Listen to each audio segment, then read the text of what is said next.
ಸದಾಶಿವಸಮಾರಂಭಾಂ ಶಂಕರಾಚಾರ್ಯಮಧ್ಯಮಾಂ ಅಸ್ಮದಾಚಾರ್ಯಪರ್ಯಂತಾಂ ವಂದೇ ಗುರುಪರಂಪರಾಂ. ಈಶ್ವರೋ ಗುರುರಾತ್ಮೇತಿ ಮೂರ್ತಿಭೇದವಿಭಾಗಿನೇ ವ್ಯೋಮವದ್ವ್ಯಾಪ್ತದೇಹಾಯ ದಕ್ಷಿಣಾಮೂರ್ತಯೇ ನಮಃ. ಮೂಕಂ ಕರೋತಿ ವಾಚಾಲಂ ಪಂಗುಂ ಲಂಘಯತೆ ಗಿರಿಂ ಯತ್ಕೃಪಾತಮಹಂ ವಂದೇ ಪರಮಾನಂದಸಾಗರಂ. ಓಂ ಸಹನಾವವತು ಸಹನೌ ಭುನಕ್ತು ಸಹ ವೀರ್ಯಂ ಕರವಾವಹೈ ತೇಜಸ್ವಿನಾವಧೀತಮಸ್ತು ಮಾ ವಿದ್ವಿಷಾವಹೈ. ಓಂ ಶಾಂತಿ ಶಾಂತಿ ಶಾಂತಿ.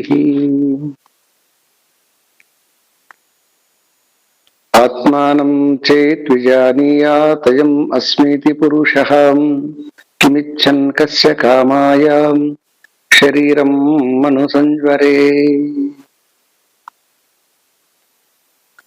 ಪರಮಾತ್ಮನ ಅನುಗ್ರಹದಿಂದ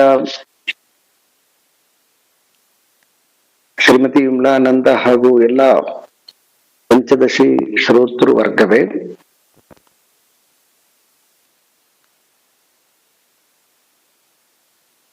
ಈ 7ನೆಯ ಅಧ್ಯಾಯ ತೃಪ್ತಿದೀಪ ಪ್ರಕರಣದಲ್ಲಿ ಈ ದೇಹಕ್ಕೆ ಕಾರಣವಾಗಿರ್ತಕ್ಕಂತಹದ್ದು ಸೂಕ್ಷ್ಮ ದೇಹ, ಸೂಕ್ಷ್ಮ ದೇಹಕ್ಕೆ ಕಾರಣವಾಗಿರ್ತಕ್ಕಂತಹದ್ದು ಕಾರಣ ಶರೀರ, ಕಾರಣ ದೇಹ ಅಂತ ಕರಿತೀವಿ. ಈ 3 ಶರೀರಗಳು ಇವು ಇದಕ್ಕೆ ಮುಖ್ಯ ಕಾರಣ ಅಂತಂದ್ರೆ ಮೊದಲನೇದು ಇದಕ್ಕೆ ಕಾರಣ ಶರೀರ ಅಂತ ಕರೆದ್ರೆ, ಇದು ಅಜ್ಞಾನದಿಂದ ತಾನು ಜೀವ ಅಂತ ಅನಿಸಿಕೊಂಡು ಏನು ಒಂದು ಜೀವ ಅಂತ ಯಾವಾಗ ಅಂದುಕೊಂಡಾಗ ಆ ಜೀವದಲ್ಲಿ ಇರತಕ್ಕಂತಹ ಏನು ಅಭಾವದವ ಆ ಅಭಾವವನ್ನ ತೃಪ್ತಿಪಡಿಸಿಕೊಳ್ತಕ್ಕಂತಹ ಒಂದು ಛಾಯೆ ಅಂತೇನು ಕರಿತೀವಿ, ಅದನ್ನ ನಾವು ಅಜ್ಞಾನ ಅಥವಾ ಅಧ್ಯಾಸ ಅಂತ ಕರಿತೀವಿ. ನಾವು ಆ ಅಧ್ಯಾಸದ ದೆಸೆಯಿಂದನೇ ಅದು ವಾಸನಾ ಪ್ರಪಂಚ ಅಂತ ಕರಿತೀವಿ. ಅದನ್ನ ಅದು ಮೊದಲನೆಯ ಜ್ವರ. ಇದನ್ನ ನಾವು ಛಾಂದೋಗ್ಯದಲ್ಲಿ ಪ್ರಜಾಪತಿ ಮತ್ತು ಇಂದ್ರನ ಸಂವಾದದಲ್ಲಿ ಈ ಒಂದು ಡೈಲಾಗ್ಸ್ ನಡೀತಾ ಹೋಗ್ತದ. ಅದನ್ನ ಇಲ್ಲಿ ನಮಗೆ ವಿದ್ಯಾರಣ್ಯ ಮುನಿಗಳು ತಿಳಿಸಿ, ಮೊದಲನೆಯ ಜ್ವರ ಯಾವುದು ಅಂತಂದ್ರೆ ಮೊದಲನೆಯ ಜ್ವರ ಅಜ್ಞಾನ. ನಾವು ಇನ್ನೊಂದು ಸ್ವಲ್ಪ ಹಾಗೆ ಆ ಸಬ್ಜೆಕ್ಟ್ ಅನ್ನ ಸ್ವಲ್ಪ ತಿಳ್ಕೊಳ್ಳೋಕ್ಕೋಸ್ಕರವಾಗಿ ನೋಡೋದಾದ್ರೆ, ಎಲ್ಲಿ ಅಜ್ಞಾನ ಇದೆಯೋ ಅಲ್ಲಿ ಭಯ ಇದೆ. ಹಾಗಾಗಿ ಇದು ಭಯ ಅಂತಕ್ಕಂತಹದ್ದು ಆಳದಲ್ಲಿದೆ. ಕೆಲವೊಂದನ್ನ ನಾವು ಕಲ್ಪಿಸಿಕೊಂಡ್ರೆ ಸಾಕು, ಆ ಸಂಗತಿಗಳು ನಮಗೆ ಭಯವನ್ನ ಉತ್ಪತ್ತಿ ಮಾಡ್ತವೆ. ಇದು ಕಾಮನ್ ಆಗಿ ಎಲ್ಲ ಜೀವಿಗಳಲ್ಲಿ ಇರ್ತಕ್ಕಂತಹ ಒಂದು ನಾರ್ಮಲ್ ಆಗಿರ್ತಕ್ಕಂಥ ಸಂಗತಿ.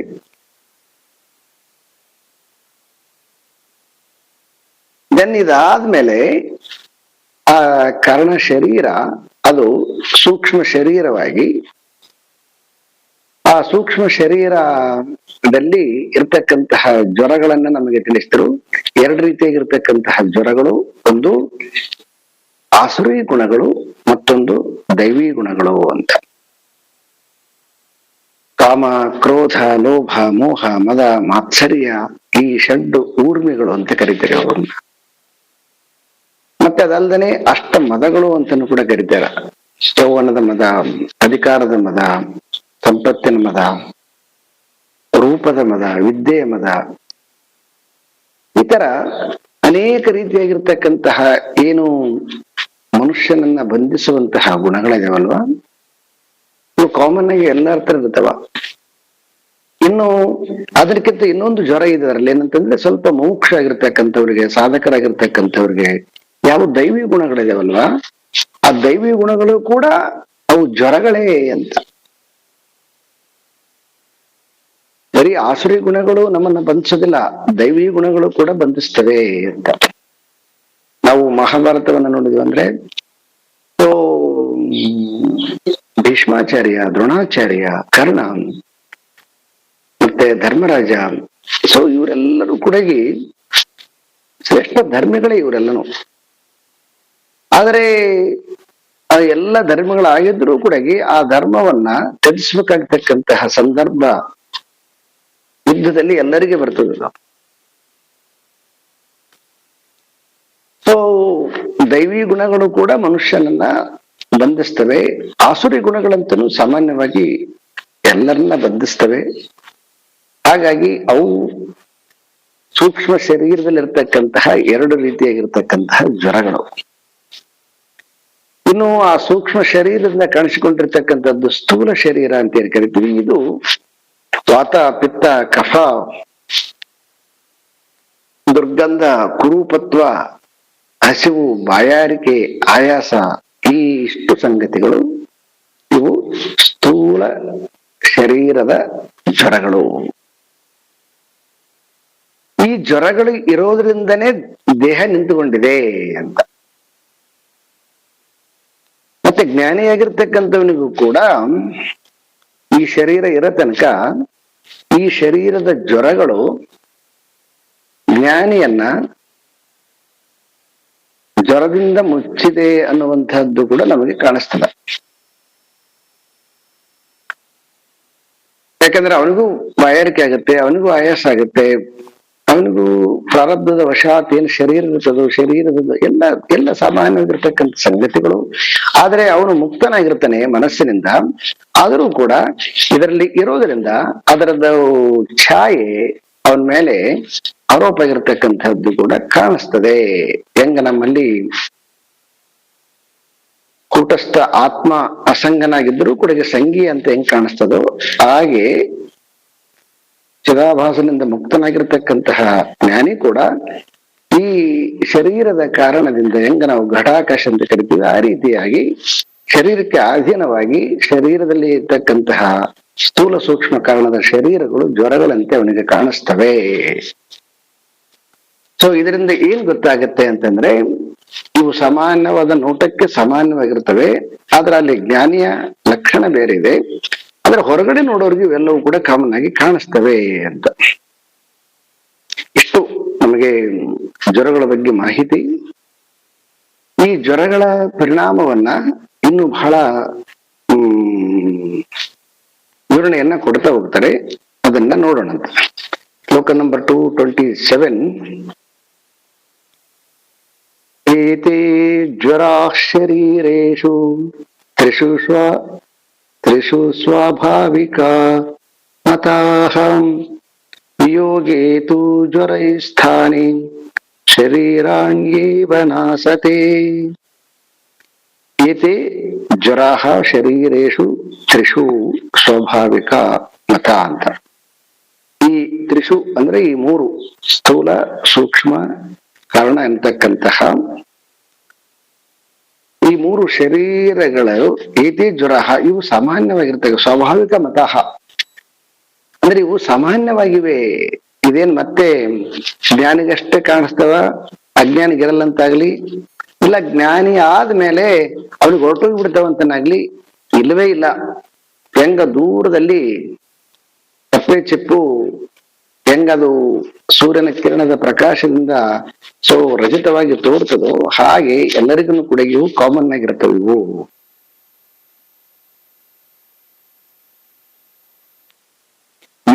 ವಿಯೋಗಿ ತು ಜ್ವರೈಹಿ ತಾನಿ ಶರೀರಾಣಿ ಏವ ನಾಸತೆ. ಅಂದ್ರೆ ಅಂದ್ರೆ ಈ ಜ್ವರ ಇಲ್ಲದೆ ಇದ್ರೆ ಈ ಶರೀರ ಇರಕ್ಕೆ ಸಾಧ್ಯನೇ ಇಲ್ಲ ಅಂತಂತಾರೆ ಅವರು. ಹಾಗಾಗಿ ಯಾವಾಗ ಅವನು ವಿದೇಹ ಮುಕ್ತಿ ಅಂತ ಕರಿತೀವಿ ನಾವು, ಅದು ಕರೆಕ್ಟ್ ಆಗಿ ಅಪ್ಲೈ ಆಗುತ್ತೆ. ಅಂದ್ರೆ ಅವನು ಆಲ್ರೆಡಿ ಜೀವನ್ ಮುಕ್ತನಾಗಿರ್ತಾನೆ. ಶರೀರದಿಂದ ನೋಡುವಾಗ ಅವನು ಶರೀರದಲ್ಲಿ ಪ್ರಾರಬ್ಧವಶಾತ್ತಿರುವಾಗ ಅವನು ಈ ಶರೀರದ ಜ್ವರಗಳಿಗೆ ತಗಲಿಕೊಂಡಿರ್ತಾರೆ ಇರ್ತಾನೆ. ಯಾವಾಗ ಅವನು ದೇಹ ತ್ಯಾಗವನ್ನ ಮಾಡ್ತಾನ ಆವಾಗ ಈ ಪುನಃ ಶರೀರ ತಗೊಳ್ಳೋದಿಲ್ಲ. ಹಾಗಾಗಿ ಅವನು ಅದೇ ಪ್ರಾರಬ್ಧದ ಶರೀರದಿಂದನೂ ಕೂಡ ಅವನು ಮುಕ್ತನಾಗ್ತಾನೆ ಅನ್ನುವಂತಹ ಅರ್ಥ ಬರುತ್ತೆ ನಮಗೆ. ಇದರಿಂದ ಏನ್ ತೋರಿಸುತ್ತೆ ಅಂತಂದ್ರೆ, ಜೀವನದಲ್ಲಿ ಪ್ರಾರಬ್ಧ ಕರ್ಮವನ್ನ ಕಳೆದುಕೊಂಡು ಯಾರು ಮುಕ್ತಾತ್ಮನಾಗಿರ್ತಾನೆ, ಶರೀರ ಇರುವಾಗಲೂ ಕೂಡ ಮುಕ್ತಾತ್ಮನಾಗಿರ್ತಾನೆ. ಆದ್ರೆ ನೋಡ್ಲಿಕ್ಕೆ ಶರೀರದ ಜೊತೆಗೆ ಜ್ವರಗಳ ತರ ಕಾಣಿಸ್ತದೆ. ಅದರ ಯಾವಾಗ ಅವನು ದೇಹವನ್ನು ತ್ಯಾಗ ಮಾಡ್ತಾನೆ ಅವಾಗ ಆ ಜ್ವರಗಳಿಂದನೂ ಕೂಡ ಅವನು ಸಂಪೂರ್ಣವಾಗಿ ಬಿಡುಗಡೆಯನ್ನ ಪಡಿತಾನೆ. ಇದಕ್ಕೆ ಇನ್ನೊಂದು ಸ್ವಲ್ಪ ನಮಗೆ ಆಧಾರಭೂತವಾಗಿ ಅಂದ್ರೆ ಇನ್ನೊಂದು ಸ್ವಲ್ಪ ನಮಗೆ ಪುಷ್ಟಿಯನ್ನ ಕೊಡ್ಲಿಕ್ಕೋಸ್ಕರ ಸಲುವಾಗಿ ಒಂದು ಎಕ್ಸಾಂಪಲ್ ಅನ್ನ ಕೊಟ್ಟಿದ್ದಾರೆ ಇಲ್ಲಿ. ತಂತೋರ್ವಿಯುಜ್ಯೇನ್ಯ ಪಟೋ ಬಾಲೇಭ್ಯ ಕಂಬಲೋ ಯಥಾ ಮೃದೋ ಘಟಸ್ಥದಾ ದೇಹೋ ಜ್ವರೇಭ್ಯೋ ಪೀತಿ ದೃಶ್ಯತಾಂ.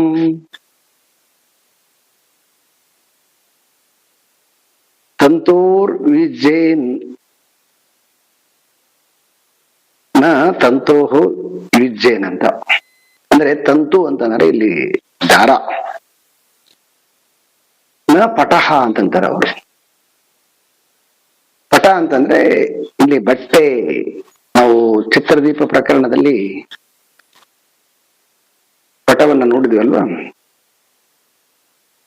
ಸೊ ಈ ಬಟ್ಟೆ ಅಂತ ಏನ್ ಕರಿತೀವಿ ನಾವು, ಈ ಬಟ್ಟೆ ಅಂತಕ್ಕಂಥದ್ದು ಯಾವುದರಿಂದ ಕಾಣಿಸಲ್ಪಟ್ಟಿದೆ ಅಂದ್ರೆ ತಂತುವಿನಿಂದ ಕಾಣಿಸಲ್ಪಟ್ಟಿದೆ. ಅಂದ್ರೆ ದಾರಗಳಿಂದ, ನೂಲಿನಿಂದ ಕಾಣಿಸಲ್ಪಟ್ಟಿದೆ. ನೂಲು ಇಲ್ಲದೆ ಹೋಗ್ಬಿಟ್ರೆ ಬಟ್ಟೆ ಇರ್ಲಿಕ್ಕೆ ಸಾಧ್ಯ ಇಲ್ಲ. ಜ್ವರ ಹೋಗ್ಬಿಟ್ರೆ ದೇಹ ಇರಕ್ಕೆ ಸಾಧ್ಯ ಇಲ್ಲ. ನೂಲು ಇದೆ ಅಂದ್ರೆ ಬಟ್ಟೆ ಇದೆ, ಜ್ವರ ಇದೆ ಅಂತಂದ್ರೆ ದೇಹ ಇದೆ. ಬಾಲೇಭ್ಯ ಕಂಬಲೋ ಯಥ. ಬಾಲೇಭ್ಯ ಅಂತಂದ್ರೆ ಇಲ್ಲಿ ಉಣ್ಣೆ ಅಂತ ಉಳಿದರೆ, ಕಂಬಲೋ ಅಂದ್ರೆ ಕಂಬಳಿ ಅಂದ್ರೆ ಈ ಕಂಬಳಿ ಅಂತ ಹೇಳ್ಬಿಟ್ಟು ಒಂದು ಬ್ಲಾಂಕೆಟ್ ತರ ಬರುತ್ತೆ. ಅದು ಅದರ ಉಣ್ಣೆಯಿಂದ ಅದನ್ನು ನಿರ್ಮಾಣ ಮಾಡಿರ್ತಾರೆ. ಉಣ್ಣೆಯ ರೋಮಗಳಿಂದ ಕುರಿಯ ರೋಮಗಳಿಂದ ನಿರ್ಮಾಣ ಮಾಡಿರ್ತಾರೆ ಕಂಬಳಿಯನ್ನು. ಅದು ಆ ರೋಮ ಇರೋದ್ರಿಂದ ಕಂಬಳಿ ಇರ್ತದೆ, ರೋಮ ಇಲ್ಲದೆ ಹೋಗ್ಬಿಟ್ರೆ ಕಂಬಳಿ ಇರೋದಿಲ್ಲ ಅಂತ. ಇನ್ನು ಮೂರನೇದು ಮೃದೋ ಘಟಸ್ಥತ. ಹಾಗೆ ಮಣ್ಣು ಇರೋದ್ರಿಂದ ಗಡಿಗೆ ಇರ್ತದೆ. ಮಣ್ಣು ಇಲ್ಲದೆ ಹೋದ್ರೆ ಗಡಿಗೆ ಇರಕ್ ಸಾಧ್ಯ ಇಲ್ಲ. ಎಲ್ಲಿ ತನಕ ಮಣ್ಣು ಇರ್ತದೆ ಅಲ್ಲಿ ತನಕ ಗಡಿಗೆ ಇರ್ತದೆ, ಎಲ್ಲಿ ತನಕ ತಂತು ಇರ್ತದೆ ಅಲ್ಲಿ ತನಕ ಪಟ ಇರ್ತದೆ, ಎಲ್ಲಿ ತನಕ ಉಣ್ಣೆ ಇರ್ತದೆ ಅಲ್ಲಿ ತನಕ ಕಂಬಳಿ ಇರ್ತದೆ. ಮೃದೋ ಘಟಃ ತಥಾ ದೇಹೋ ಜ್ವರೇಭ್ಯ ಅಪಿ ಇತಿ ದೃಶ್ಯತಾಂ. ಅದೇ ರೀತಿಯಾಗಿ ಈ ಜ್ವರ ಇರೋದ್ರಿಂದ ದೇಹ ಇರ್ತದೆ. ಯಾವಾಗ ಜ್ವರ ಇಲ್ಲವೋ ಅವಾಗ ದೇಹ ಇರೋದಿಲ್ಲ. ಯಾವಾಗ ನೂಲು ಇಲ್ಲವೋ ಅವಾಗ ಬಟ್ಟೆ ಇರಕ್ ಸಾಧ್ಯ ಇಲ್ಲ. ಯಾವಾಗ ಉಣ್ಣೆ ಇಲ್ಲವೋ ಅವಾಗ ಕಂಬಳಿ ಇರ್ಲಿಕ್ಕೆ ಸಾಧ್ಯ ಇಲ್ಲ. ಯಾವಾಗ ಗಡಿಗೆ ಮಣ್ಣಿಲ್ವೋ ಅವಾಗ ಗಡಿಗೆ ಇರಕ್ಕೆ ಸಾಧ್ಯ ಇಲ್ಲ. ಯಾವಾಗ ಜ್ವರ ಇಲ್ವೋ ಅವಾಗ ದೇಹ ಇರಕ್ಕೆ ಸಾಧ್ಯ ಇಲ್ಲ. ಇಷ್ಟು ಈ ಜ್ವರಗಳ ಬಗ್ಗೆ ನಮಗೆ ಒಂದು ಸಂಶಯ ಬರದಂತೆ ಸ್ಪಷ್ಟೀಕರಣ ಕೊಟ್ಟರು. ವಿದ್ಯಾರಣ್ಯ ಮನೆ ಹೊಡೆದಿದ್ದು ಸ್ಪೆಷಾಲಿಟಿ ಏನಂತಂದ್ರೆ, ಯಾವ್ದಾದ್ರು ಒಂದು ಸಂಗತಿಯನ್ನು ತಗೊಂಡ್ರೆ ಅದರ ಆಳ ಅಗಲವನ್ನ ಎಷ್ಟು ಸಾಧ್ಯನೋ ಶಾಸ್ತ್ರ ದೃಷ್ಟಿಯಿಂದ ಮತ್ತು ತಮ್ಮ ಅನುಭವದ ದೃಷ್ಟಿಯಿಂದ ಅದನ್ನ ಪರಿಚಯ ಮಾಡಿಸಿ ಅದರ ಎಲ್ಲ ಆಯಾಮಗಳನ್ನ ನೋಡುವಂತಹದ್ದು. ಈಗಿಷ್ಟು ಹೇಳಿದ್ಮೇಲೆ ಈಗ ಮತ್ತೆ ಇನ್ನೊಂದು ಬಹಳ ಸಂಗತಿಯನ್ನ ತಿಳಿಸ್ತಾರೆ. ಅವ್ರೇನಂತಂದ್ರೆ, ಚಿದಾಭಾಸೆ ಸ್ವತಃ ಕೋಪಿ ಜ್ವರೋ ನಾಸ್ತಿ ಯತಶ್ಚಿತಃ ಪ್ರಕಾಶೈಕಸ್ಯ ಭಾವತ್ವಂ ಏವ ದೃಷ್ಟಂ ನ ಚೇತರತ್. ಚಿತ್ ಆಭಾಸೆ ಸ್ವತಃ ಕಃ ಅಪಿ ಜ್ವರೋ ನ ಅಸ್ತಿ ಯತಶ್ಚಿತಃ. ಯಾಕೆ ಅಂತಂದ್ರೆ ಪ್ರಕಾಶ ಏಕ ಸ್ವಭಾವತ್ವಂ ಏವ ದ್ರಷ್ಟಂ ನ ಚೇತರತು. ಬಹಳ ಬ್ಯೂಟಿಫುಲ್ ಆಗಿರ್ತಕ್ಕಂತಹ ಇದು ಶ್ಲೋಕ. ಇಲ್ಲಿ ಏನ್ ಮಾಡಿದ್ರೆ ಇವಾಗ ಅಂತಂದ್ರೆ ಕಾಮನ್ ಫ್ಯಾಕ್ಟ್ ಅನ್ನ ಹೇಳಿದ್ಮೇಲೆ ಚಿದಾಭಾಸನಿಗೆ ವಸ್ತುತಃ ಜ್ವರ ಇಲ್ಲ ಅಂತಂತಾರೆ ಅವರು. ಇದು ಬಹಳ ವಿಶೇಷ ನೋಡ್ರಿ. ಯಾಕಂದ್ರೆ ನಾವು ಈ ನಮ್ಮ ಇದರಲ್ಲಿ ಆರೋಗ್ಯಧಾಮದಲ್ಲಿ ಕೂಡ ಮಾತನಾಡುವಾಗ ಹೇಳ್ತೀವಿ ನಾವು, ಮನಸ್ಸಿಗೆ ಯಾವುದೇ ಜ್ವರ ಇಲ್ಲ. ಆದ್ರೆ ಜ್ವರವನ್ನ ಅದು ಆರೋಪ ಮಾಡಿಕೊಳ್ತದ. ಅದು ದೇಹದಲ್ಲಿ ಜ್ವರ ಇರ್ತದ, ದೇಹದಲ್ಲಿರ್ತಕ್ಕಂಥ ಜ್ವರವನ್ನ ತನ್ನ ಮೇಲೆ ಆರೋಪ ಮಾಡಿಕೊಳ್ತದ. ಆ ಕಾರಣದಿಂದ ಇಲ್ಲಿ ಸ್ಪಷ್ಟಪಡಿಸ್ತಾರೆ, ಚಿದಾಭಾಸನಿಗೆ ವಸ್ತುತಃ ಜ್ವರ ಇಲ್ಲ. ಮತ್ತೆ ಚಿತ್ತಿಗಂತೂ ಮೊದಲೇ ಜ್ವರ ಇಲ್ಲ, ಕೂಟಸ್ಥನಿಗೆ ಮೊದಲೇ ಜ್ವರ ಇಲ್ಲ. ಕೂಟಸ್ಥನಿಂದ ಏನು ಪ್ರತಿಬಿಂಬನಾಗಿರ್ತಕ್ಕಂತಹ ಚಿದಾಭಾಸನಿಗೆ ಮೊದಲೇ ಜ್ವರ ಇಲ್ಲ. ಯಾಕೆ ಅಂತಂದ್ರೆ ಅದರದ್ದು ಲಕ್ಷಣ ಏನಂತಂದ್ರೆ ನಾಸ್ತಿ ಯತಶ್ಚಿತಃ ಪ್ರಕಾಶ ಏಕ ಸ್ವಭಾವ. ಅದರಲ್ಲಿ ಏನದಂದ್ರೆ ರಿಫ್ಲೆಕ್ಟ್ ಮಾಡೋದು ಒಂದೇ ಗುಣ ಅದ. ಕನ್ನಡಿಯಲ್ಲಿ ಅದ್ರಲ್ಲಿ ಏನು ಕನ್ನಡಿಯಲ್ಲಿ ಏನು ಗುಣ ಅಂತಂದ್ರೆ ನಮ್ಮ ಮುಖವನ್ನ ಪ್ರತಿಬಿಂಬ ಮಾಡುತ್ತೆ ಅದು. ಕನ್ನಡಿಯಲ್ಲಿ ವಿಶೇಷತೆ ಅಂತಂದ್ರೆ ಅದ್ರ ಜಸ್ಟ್ ಅದ್ರದ್ದು ಅಷ್ಟೇ ವರ್ಕ್ ಅದು, ಬದ್ಲಿ ಏನಿಲ್ಲ. ನಮ್ಮ ಮುಖದಲ್ಲಿ ಏನಾನಿತ್ತಂದ್ರೆ ಅಲ್ಲಿ ಬಿಂಬದಲ್ಲಿ ಕಾಣುತ್ತೆ ಅಷ್ಟೇನೆ, ಮತ್ತೇನಿಲ್ಲ. ಆದ್ರೆ ಕನ್ನಡಿ ಏನು ಕ್ರಿಯೇಟ್ ಮಾಡೋದಿಲ್ಲ ಯಾವುದನ್ನ. ಹಾಗೆ ಈ ಚಿದಾಭಾಸ ಅಂತ ಏನು ಕರಿತೀವಿ ನಾವು, ಈ ಸೂಕ್ಷ್ಮ ಶರೀರ ಅಂತ ಏನ್ ಕರಿತೀವಿ, ಅಲ್ಲಿ ವಸ್ತುತಃ ಜ್ವರಗಳಿಲ್ಲ. ಆದ್ರೆ ಜ್ವರಗಳು ಇರುವ ಹಾಗೆ ಕಾಣಿಸಿಕೊಳ್ಳುತ್ತೆ. ಅದು ವಿಚಾರ ಮಾಡಿದ್ವಿ ಅಂತಂದ್ರೆ ಜ್ವರ ಇಲ್ಲ. ಈಗ ನೋಡಿ, ಕೋಪ ಅಂತ ಹೇಳ್ತೀವಿ ನಾವು. ಈ ಕೋಪ ಅಂತಕ್ಕಂಥದ್ದು ತೋರಿಕೊಳ್ತದ ಆ ಸಿಚುವೇಶನ್ಗೆ ಅನುಗುಣವಾಗಿ. ಮತ್ತೆ ಸಿಚುವೇಶನ್ ಹೊರಟೋಗ್ಬಿಡುತ್ತೆ ಅಂದ್ರೆ ಹೊರಟೋಗ್ಬಿಡ್ತದೆ ಅದು. ಈ ಪ್ರೀತಿ ಅಂತ ಕರಿತೀವಿ, ಅದು ಕೂಡ ಒಂದು ಘಟನೆಗೆ ಅನುಗುಣವಾಗಿ ಪ್ರೀತಿ ಬರ್ತದೆ, ಮತ್ತೆ ಹೊರಟೋಗ್ಬಿಡ್ತದೆ. ಯಾವ್ದಾರು ತಗೊಳ್ರಿ ನೀವು, ಅಲ್ಲಿರ್ತಕ್ಕಂತಹ ಎಲ್ಲ ಗುಣಗಳನ್ನ ತಗೊಳ್ಳಿ, ಅವು ಗುಣಗಳು ವಸ್ತುತಃ ಅವು ಅಂಟಿಕೊಂಡಿಲ್ಲ. ಅವು ಎಷ್ಟು ಪ್ರತಿಫಲನ ಆಗ್ತಾವ. ಅದು ನಿರಂತರವಾಗಿ ಪ್ರತಿಫಲನ ಆಗೋದ್ರಿಂದ ಅದೇನಾಗಿದೆ, ನಮಗೆ ಅದ್ರ ಸ್ವಭಾವ ಅಂತ ಅನ್ಕೊಂಡಿದ್ದೀವಿ ನಾವು. ಹಾಗೇನಾದ್ರೂ ಅದರ ಧರ್ಮನೇ ಅವಾಗಿಬಿಟ್ಟಿತ್ತು ಅಂತಂದ್ರೆ ಅದರಿಂದ ಬಿಡಿಸಕ್ ಆಗ್ತಿದ್ದಿಲ್ಲ ನಮಗ. ಹೆಂಗ ಒಂದು ಹೂವಿನ ಧರ್ಮ ಸುಗಂಧ ಹೂವಿನಿಂದ ಬಿಡಿಸಕ್ ಆಗಲ್ಲ. ಅವಾಗ ನಮಗೇನಾಗಿತ್ತು ಅಂದ್ರ ಮುಕ್ತಿನೇ ಶಾಶ್ವತವಾಗಿ ಇಲ್ಲ ಅಂತ ಬಂದ್ಬಿಡ್ತಿತ್ತು.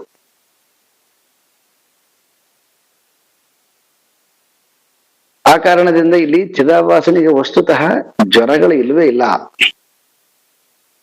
ಆದರೆ ಜ್ವರಗಳು ಇರುವ ಹಾಗೆ ತೋರುತ್ತ. ಮುಂದೆ ಇದನ್ನ ಬಹಳ ಬ್ಯೂಟಿಫುಲ್ ಆಗಿ ಅವರು ಎಕ್ಸ್ಪ್ಲೇನ್ ಮಾಡ್ತಾರೆ. ಈ ವಿಷಯವನ್ನ ಇಷ್ಟನ್ನ ಅರ್ಥ ಮಾಡ್ಕೋಬೇಕು. ಅದಕ್ಕೆ ಪ್ರಕಾಶ ಏಕ ಸ್ವಭಾವತ್ವ, ಅದಕ್ಕೇನಂತಂದ್ರೆ ಏವ ಪ್ರಕಾಶ ಏಕ ಸ್ವಭಾವತ್ವ. ಅದ್ರದ್ದೇನಂತಂದ್ರೆ ಬರೀ ಪ್ರಕಾಶಗೊಳಿಸಬೇಕಂತದ್ದು ಅಷ್ಟೇ ಇದೆ ಅದರಲ್ಲಿ. ಬದಲು ಅದರಲ್ಲಿ ಯಾವುದೇ ರೀತಿಯಾಗಿರ್ತಕ್ಕಂಥದ್ದು ಇಲ್ಲ. ಹಾಗಾಗಿ ಜ್ವರೋ ನಾಸ್ತಿ, ಚಿದಾಭಾಸನಿಗೆ ಜ್ವರ ಇಲ್ಲ ಅಂತ ಹೇಳ್ಬಿಟ್ಟು. ಇದೇನಿದು, ಈಗಾಗಲೇ ನಾವು 3 ರೀತಿಯಾಗಿರ್ತಕ್ಕಂಥ ಜ್ವರ ಹೇಳಿದಿವೆ, ಕಾಮ ಕ್ರೋಧ ಅಂತೇಳಿ. ಈಗ ಜ್ವರ ಇಲ್ಲ ಅಂತಂತಾರೆ. ಅಂತಕ್ಕಂಥದ್ದು ಸಂಶಯ ಬರುತ್ತೆ.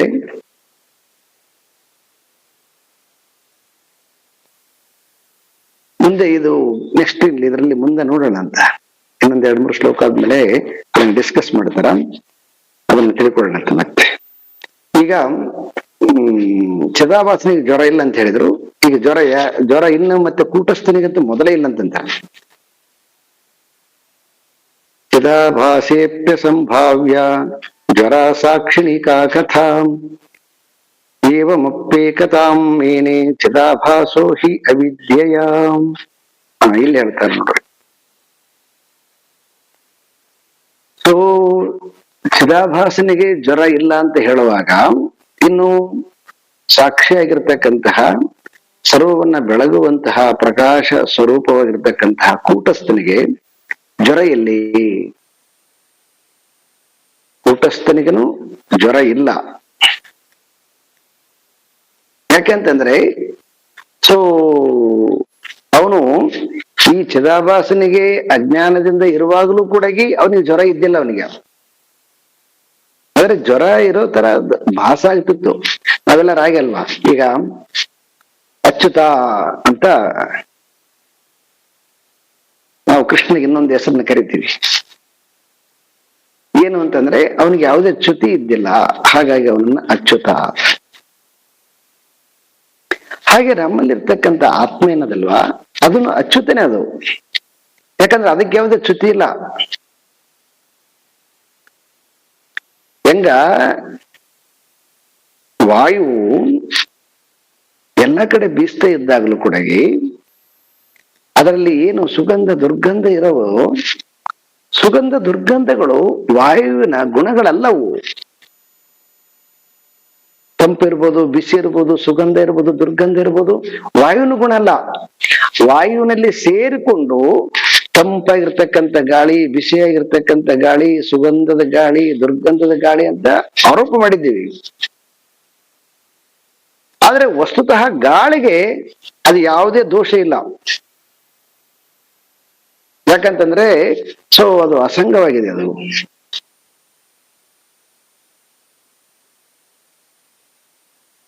ನಮ್ಮ ವ್ಯವಹಾರದಲ್ಲಿ ಕಾಣಿಸ್ಕೊಳ್ತದೆ ನೋಡ್ರಿ ಸ್ಪಷ್ಟವಾಗಿ. ಅದೇ ರೀತಿಯಾಗಿ ಈ ವಾಯುವಿಗೆನೆ ನಿಮಗೆ ಯಾವುದೇ ರೀತಿಯಾಗಿರ್ತ ದೋಷ ಇಲ್ಲ ಅಂತಂದಾಗ, ಇನ್ನು ಅದಕ್ಕಿಂತ ಹೆಚ್ಚಿನ ಸ್ಥಿತಿಯಲ್ಲಿರ್ತಕ್ಕಂತಹ ಆತ್ಮನಿಗೆ ಯಾವುದೇ ರೀತಿಯಾಗಿರ್ತಕ್ಕಂತಹ ಜ್ವರಗಳು ಇಲ್ವೇ ಇಲ್ಲ. ಮತ್ತೆ ಚಿದಾಭಾಸನಿಗೆ ಕೂಡ ಜ್ವರಗಳು ಇಲ್ವೇ ಇಲ್ಲ.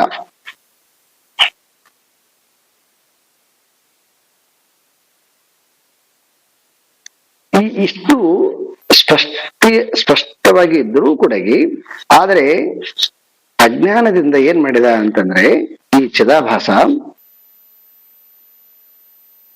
ಏವಂ ಅಪಿ ಏಕತಾಂ ಏನೇ ಚಿದಾಭಾಸೋ ಹಿ ಅವಿದ್ಯೆಯ ಅಂತಂದ್ರೆ ಅವರು ಈ ಅವಿದ್ಯೆಯ ಕಾರಣದಿಂದ ಅವನು ನಾನು ಜೀವ, ನಾನು ದೇಹಿ, ನಾನು ಕಾಮಿ, ನಾನು ಕ್ರೋಧಿ ಅಂತ ತನ್ನ ಮೇಲೆ ಆರೋಪ ಮಾಡಿಕೊಂಡವನು. ಆರೋಪ ಮಾಡಿಕೊಂಡಿರೋದ್ರಿಂದನೇ ಈ ಚಕ್ರ ಅವನಿಗೆ ಸುತ್ತುವಂಥದ್ದು ಇದೆಲ್ಲನೂ ಕೂಡ.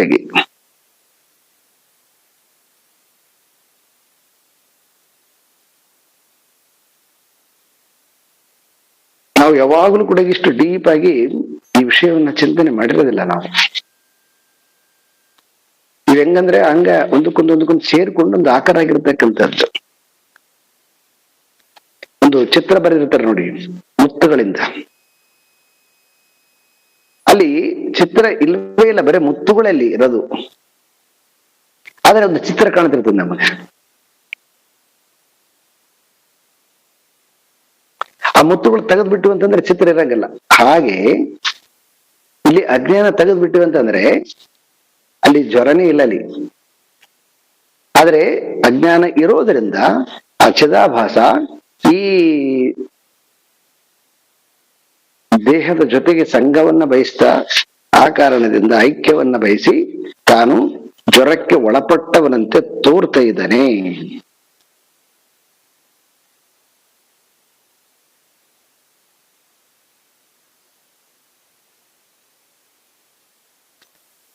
ಹೀಗೆ ಈ ಸಂಘವನ್ನ ಬಯಸಿ ಏನು ಇವನು ಐಕ್ಯವನ್ನ ಸಾಧಿಸ್ನೋ ಈ ವಿಷಯಾದಿಗಳ ಜೊತೆಗೆ,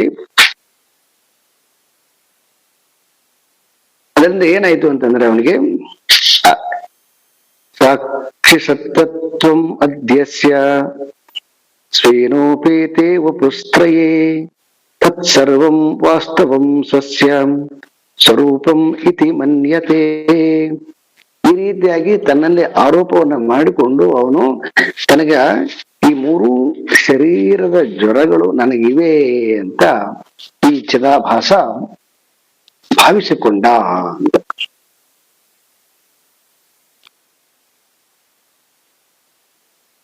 ಈ ಭಾವಿಸಿಕೊಂಡಿರುವ ಪರಿಣಾಮದಿಂದ ಏನಾಯ್ತು ಅಂದ್ರೆ, ಏತಸ್ಮಿನ್ ಭ್ರಾಂತಿ ಕಾಲೇಯಂ ಶರೀರೇಶು ಜ್ವರತ್ಸದಾ ಸ್ವಯಂ ಏವ ಜ್ವರ ಇತಿ ಮನ್ಯತೆ ಹಿ ಕುಟುಂಬಿವತ್ ಪುತ್ರದಾರೇಷು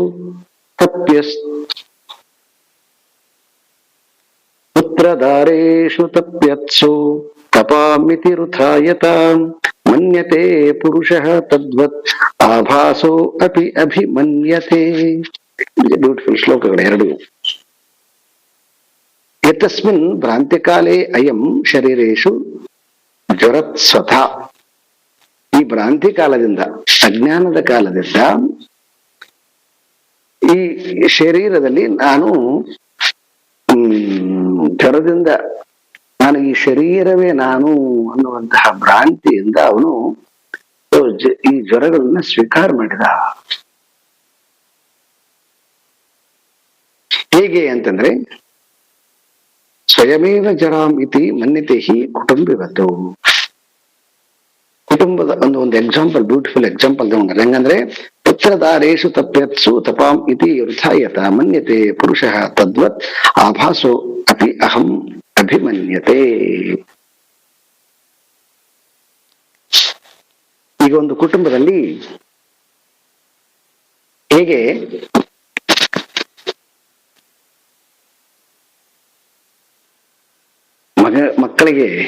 ಮಗನಿಗೆ ಅಥವಾ ಮಗಳಿಗೆ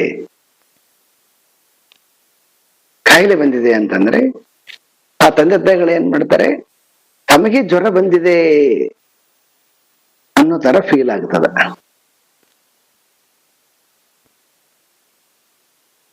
ಇದನ್ನ ಬಹಳ ಡಿಟೇಲ್ ಆಗಿ ವಿಚಾರ ಮಾಡ್ಬೇಕು. ಇದನ್ನ ಬಹಳ ಸೊಗಸಾಗಿರ್ತಕ್ಕಂಥ ಪಾಯಿಂಟ್ ಇದು. ಸ್ವಲ್ಪ ಕೇಳಕ್ ಹಾರ್ಷ್ ಆಗಿರ್ಬೋದೇನೋ ಸ್ವಲ್ಪ, ಬಟ್ ಆದ್ರೆ ಇದು ರಿಯಾಲಿಟಿ ಇದು. ಈಗ ನೋಡಿ, ಯಾಕಂದ್ರೆ ಆ ಮಗಳೇ ನಾವಾಗಿ ಬಿಡ್ತೀವಿ. ಈಗ ಅವನು ಫೇಲ್ ಆದ್ನಂತಂದ್ರೆ ನಾವೇ ಫೇಲ್ ಆಗಿವಿ ಅಂತ. ಆ ಕುಟುಂಬದಲ್ಲಿ ಎಲ್ಲರೂ ಕೂಡ ತಲೆ ಬಗ್ಗಿಸ್ತಾರೆ. ಯಾಕೆ ಅಂತಂದ್ರೆ ಜ್ವರದು ಹೆಂಗದು ಡೆಂಗು ಜ್ವರ, ಇದು ಕೆಲವೊಂದು ಜ್ವರದಲ್ಲ, ಇದೊಂದು ಕರೋನಾ, ಹೆಂಗದು ಒಂದು ಒಬ್ಬರಿಗೆ ಬಂದ್ರೆ ಎಲ್ಲರಿಗೂ ಬರ್ತಂತ ಇದೆಯಲ್ವಾ, ಹಾಗೆ ಇದು ಜ್ವರ. ಇದು ಒಂದು ಕುಟುಂಬಕ್ಕೆ ಯಾರಿಗೆ ಒಬ್ಬರಿಗೆ ಜ್ವರ ಬಂದ್ಬಿಡ್ತಂದ್ರೆ ಆ ಮನೆಗಿರೋರಿಗೆ ಎಲ್ಲರಿಗೂ ಜ್ವರ ಬಂದ್ಬಿಡ್ತದೆ.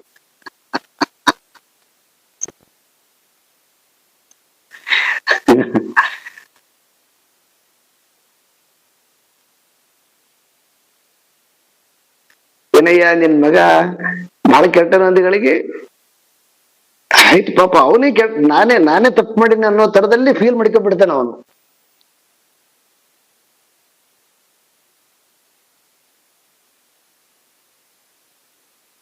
ನಾವು ಎಷ್ಟೋ ಜನರನ್ನು ನೋಡ್ತೀವಿ ವಿಷಯದಲ್ಲಿ, ಅವರೆಲ್ಲೋ ದೂರದಲ್ಲಿದ್ರು.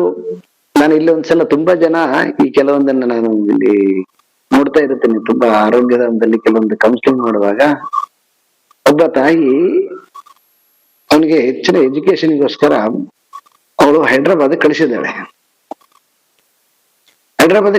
ತಾವೇ ಕಳಿಸಿದ್ದಾರೆ ತಂದೆ ತಾಯಿಗಳು. ಆದ್ರೆ ಅಲ್ಲಿ ಎಲ್ಲ ಸ್ಟಡಿ ಚೆನ್ನಾಗಿ ಮಾಡದೇ ಇದ್ದಾನೆ. ಬಟ್ ಅವನಿಗೆ ಏನಂತಂದ್ರೆ ಅಲ್ಲಿ ಆ ಹಾಸ್ಟೆಲ್ ಊಟ ಸರಿ ಹೋಗ್ತಾ ಇಲ್ಲ. ಅವನು ಯಾವಾಗ್ಲೂ ಕೂಡ ಫೋನ್ ಮಾಡಿದಾಗ ಯಾವಾಗ್ಲೂ ಊಟದ ಬಗ್ಗೆ ಕಂಪ್ಲೇಂಟ್ ಹೇಳೋನು. ಇವರು ಅವನು ಅಲ್ಲಿ ಊಟ ಮಾಡಕ್ ಆಗ್ತಾ ಇಲ್ಲ, ಬಟ್ ಇವ್ರಿಗೆ ಇಲ್ಲಿ ಊಟ ಮಾಡಕ್ ಆಗ್ತಾ ಇಲ್ಲ.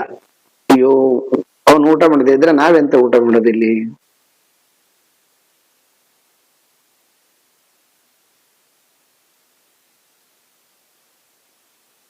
ಹೀಗೆ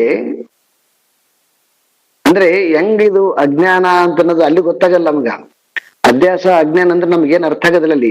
ಅಲ್ಲಿ ಕಾರಣ ಶರೀರದಲ್ಲಿ ಅಜ್ಞಾನ ಆಯ್ತು ಅವಿದ್ಯೆ ಆಯ್ತು ಅಂದ್ರೆ ಗೊತ್ತಾಗೋದಿಲ್ಲ. ಎಲ್ಲಿ ಗೊತ್ತಾಗುತ್ತೆ ಅಂದ್ರೆ ಈ ವರ್ತಮಾನದಲ್ಲಿ ಜಾಗೃತದಲ್ಲಿ ನಮ್ಗೆ ಸ್ಪಷ್ಟವಾಗಿ ಗೊತ್ತಾಗುತ್ತೆ.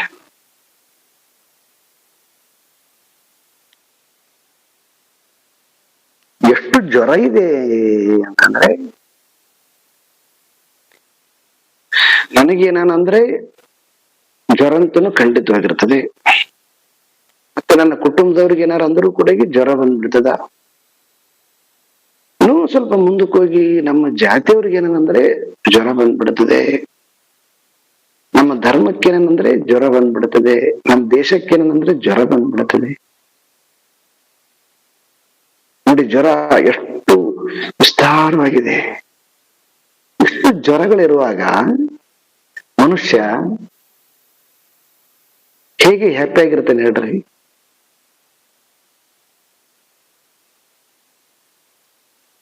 ಇವು ಜ್ವರ ಇಲ್ಲದೆ ಇರಕ್ ಸಾಧ್ಯನೇ ಇಲ್ಲ. ಇವು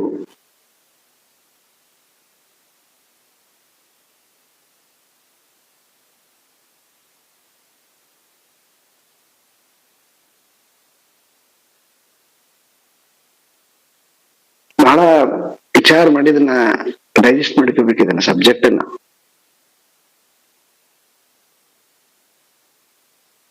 ಹೆಂಡತಿಗೆ ಏನಾದ್ರೆ ಗಂಡಿಗೆ ತಾಪ ಆಗುತ್ತೆ, ಗಂಡಿಗೆ ಏನಾದ್ರೆ ಹೆಂಡತಿಗೆ ತಾಪ ಆಗುತ್ತೆ. ಅದೇನಾಗಿಬಿಡ್ತದೆ, ಅದು ಧರ್ಮ ಆಗಿಬಿಡ್ತದೆ. ಅದು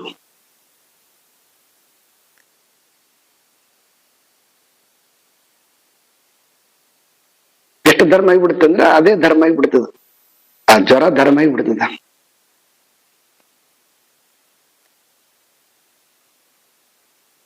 ಉದ್ದೇಶ ಎಲ್ಲ ಹೊರಟೋಗ್ಬಿಡ್ತದ. ನಮ್ಮ ಜೀವನದ ಉದ್ದೇಶ, ನಾವು ಏನಕ್ಕೆ ಬಂದಿದ್ದೇವೆ ಆ ಉದ್ದೇಶ ಹೊರಟೋಗ್ಬಿಡ್ತದ. ಇಲ್ಲಿ ಏನು ಪ್ರಾರಬ್ಧ ವಶಾತ್ ಏನ್ ತಗಲಾಕೊಂಡಿದ್ದೀವಿ ನಮಗೆ ಇದೇ ಧರ್ಮ ಆಗಿಬಿಡ್ತದ. ಈ ರೀತಿಯಾಗಿ ಜ್ವರಗಳಲ್ಲಿ ಬದುಕುವಾಗ ಹೇಗೆ ಬಿಡುಗಡೆಯನ್ನ ಪಡಿಲಿಕ್ಕೆ ಸಾಧ್ಯ?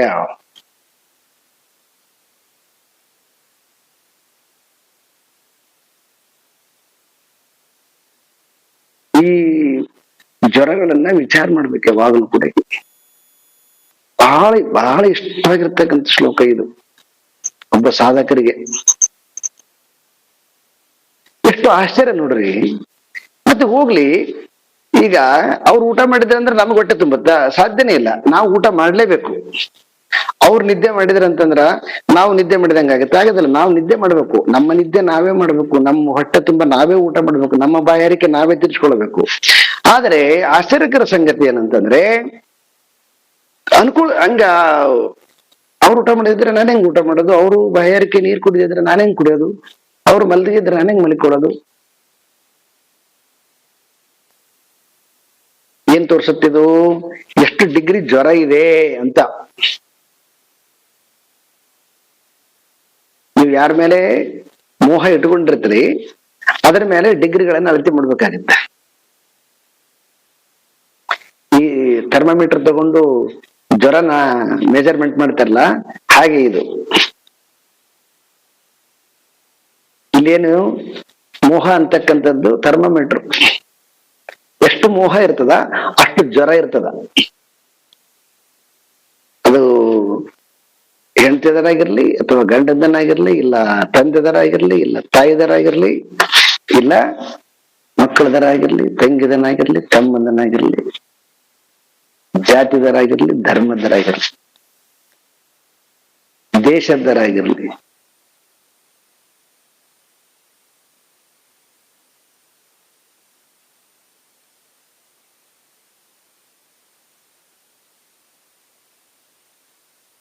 ಇದು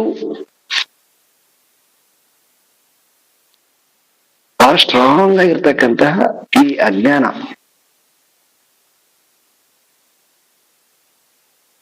ಎರಡು ರೀತಿಯಿಂದ. ಒಂದು ಏನಂತಂದ್ರೆ ಜ್ಞಾನಿಯಾಗಿರ್ತಕ್ಕಂಥವನು ಜ್ವರಗಳು ಬಂದವರು ತರ ಇರ್ತಾನೆ, ಆದ್ರೆ ಜ್ವರಗಳು ಅವನ ಮೇಲೆ ಆರೋಪ ಆಗಿರಂಗಿಲ್ಲ. ಇದನ್ನ ಸ್ವಲ್ಪ ಬಿಡಿಸ್ಬೇಕು. ಇದನ್ನ ಜ್ಞಾನಿಗೆ ಅಜ್ಞಾನಿಗೆ ಏನು ವ್ಯತ್ಯಾಸ ಅಂತಂದ್ರೆ,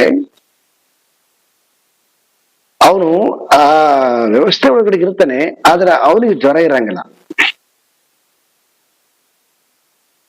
ಆದ್ರೆ ಯಾರು ಅಜ್ಞಾನಿಯಾಗಿರ್ತಾನೆ ತಾನೇ ಜ್ವರಕ್ಕೆ ಒಳಪಟ್ಟಂತರ ವರ್ತನೆ ಮಾಡ್ತಾನೆ.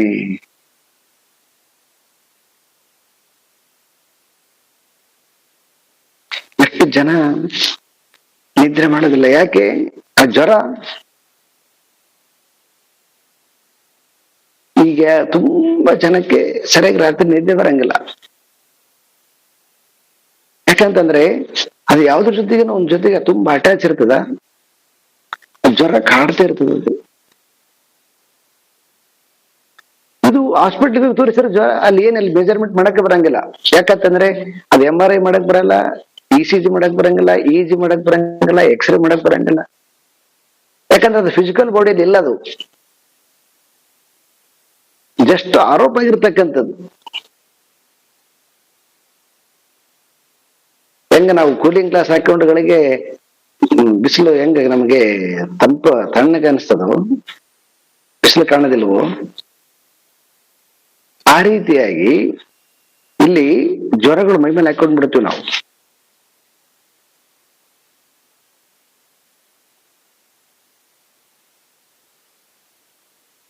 ಸೊ ಹಾಗಾಗಿ ಇದನ್ನ ನಾವು ಆಳವಾಗಿ ಚಿಂತನೆ ಮಾಡಬೇಕು, ಮತ್ತು ಎಲ್ಲಿ ಜ್ವರ ಇದೆ ಅಂತ ತಿಳ್ಕೊಳ್ಬೇಕು. ಮತ್ತೆ ಆ ಜ್ವರಗಳಿಂದ ಹೊರಗಡೆ ಬರ್ತಕ್ಕಂಥದ್ದು ಈಸ್ ಎ ಬ್ಯೂಟಿಫುಲ್ ಟೆಕ್ನಿಕ್. ಏನಂತಂದ್ರೆ, ನನಗೆ ಜ್ವರ ಇಲ್ಲ, ವಸ್ತುತಃ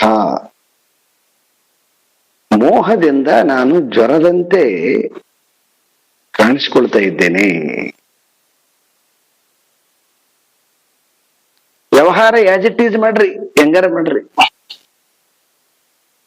ಆದ್ರೆ ಒಳಗಡೆಗೆ ಜ್ವರ ಇರಬಾರದು ನೋಡ್ರಿ. ಯಾಕಂದ್ರೆ ಸ್ಥೂಲ ವ್ಯವಹಾರದ ಹಂಗೆ ಇರ್ತದ, ಅದೇನ್ ಮಾಡಕ್ ಬರಂಗಿಲ್ಲ. ಅದು ನಾವು ನೋಡ್ತೀವಲ್ಲೋ ಕೃಷ್ಣನ ಜೀವನವನ್ನ. ಅವನು ನನಗೆ ಜನನೂ ಇಲ್ಲ ಮರಣ ಇಲ್ಲ ಅಂತಂತಾನೆ, ಆದ್ರೆ ಯಾವಾಗ ಈ ಶರೀರದಲ್ಲಿ ಕಾಣಿಸಿಕೊಡುತ್ತೇನೆ ವಸುದೇವ ದೇವಕಿಯರ ಮಗಂತನೇ ಕರಿತೀವಿ. ಮತ್ತೆ ಅವನೊಬ್ಬ ಕೊನೆಗಾಲದಲ್ಲಿ ಬೇಟೆಗಾರ ಒಬ್ಬವನು ಅವನನ್ನ ಬಾಣದಿಂದ ಸಾಯಿಸ್ತಂತಾನು ಕೂಡ ಹೇಳಿದ್ವಿ. ಜನನ ಮರಣ ಕಾಣ್ತೀವಿ ಸ್ಥೂಲದಲ್ಲಿ.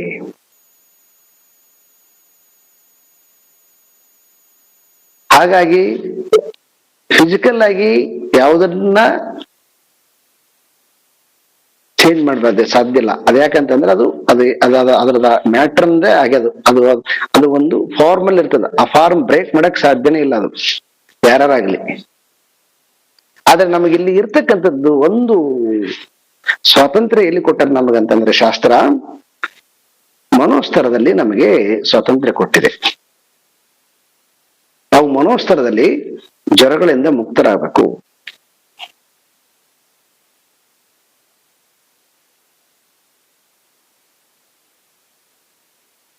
ಈಗ ಕೆಲವೊಮ್ಮೆ ನಾವು ನೋಡ್ತಿರ್ತೀವಲ್ವ, ಡಿವೋರ್ಸ್ ಆಗಿರ್ತದೆ, ಆದ್ರೂ ಕೂಡ ಅವ್ನು ನೋಡಿದ್ರೆ ಡಿಸ್ಟರ್ಬ್ ಆಗ್ತಿರ್ತಾರ, ಅವಳನ್ನ ನೋಡಿದ್ರೆ ಡಿಸ್ಟರ್ಬ್ ಆಗ್ತಿರ್ತಾರ. ಯಾರೇ ಡಿವೋರ್ಸ್ ಆಗಿಬಿಟ್ಟದಲ್ವಾ, ಈಗ ಏನ್ ನೀವು ನಿಮ್ಗೆ ಅವ್ರಿಗೆ ಯಾವುದೇ ರಿಲೇಷನ್ ಇಲ್ಲ. ಎಲ್ಲದ ರಿಲೇಷನ್ ಅಂತಂದ್ರೆ ಅದು ಮನಸ್ಸಲ್ಲಿ ಆರೋಪ ಆಗಿಬಿಟ್ಟದದು. ಸೇಮ್ ಅದೇ ರೀತಿಯಾಗಿ ಹೆಂಗ ನಾವು ಒಬ್ಬ ವ್ಯಕ್ತಿ ಕುಟುಂಬದಲ್ಲಿ ತನ್ನ ಎಲ್ಲ ಕುಟುಂಬದ ಸಂಬಂಧಿಕರ ಜೊತೆಗೆ ಹೆಂಗ ಅವನು ಆರೋಪಿತನಾಗಿದ್ದಾನೋ, ಅದೇ ರೀತಿಯಾಗಿ ಜೀವ ಈ ಜ್ವರಗಳು ಹೇಳಿದ್ವಲ್ವಾ, ಸ್ಥೂಲ ಸೂಕ್ಷ್ಮ, ಈ ಜ್ವರಗಳಿಂದ ಅವನು ಜೀವಿಯಾಗಿದ್ದಾನೆ. ಅವನು